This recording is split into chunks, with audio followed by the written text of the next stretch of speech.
నవీన్ పొలిశెట్టి చేసింది తక్కువ సినిమాలే అయినా ఆడియన్స్ లో క్రియేట్ చేసిన ఇంపాక్ట్ అంతా ఇంతా కాదు. జాతిరత్నాలు లాంటి సాలిడ్ హిట్ కొట్టిన తర్వాత స్పీడ్ గా సినిమాలు చేస్తాడనుకుంటే 2 ఏళ్లలో ఒక్క సినిమా చేశాడు.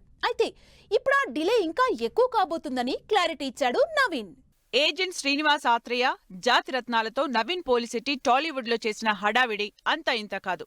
ఈ సినిమాల హిట్ తో ఎక్కడికో వెళ్లిపోతాడనుకున్న నవీన్ మాత్రం పెద్దగా సినిమాలు చేయకుండా సెలెక్టివ్ గానే మూవీస్ చేస్తూ వచ్చాడు.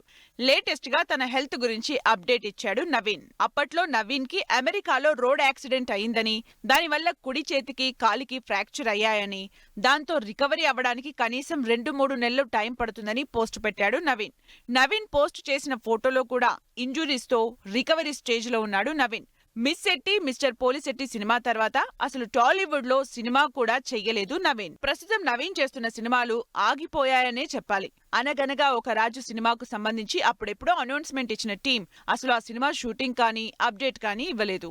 అయితే నవీన్ మాత్రం ప్రస్తుతం కొన్ని సినిమాలు చర్చల దశలో ఉన్నాయని, త్వరలో ఈ సినిమాకు సంబంధించిన పనులు స్టార్ట్ అవుతాయని, కోలుకున్నాక ఈ ఇంట్రెస్టింగ్ సినిమాల షూటింగ్ స్టార్ట్ చేస్తానని పోస్టులో క్లారిటీ ఇచ్చారు నవీన్. మరి నవీన్ నెక్స్ట్ సినిమాలేంటో, రికవరీ అయ్యి ఎప్పుడు షూటింగ్ లో జాయిన్ అవుతారో అని వెయిట్ చేస్తున్నారు ఫ్యాన్స్.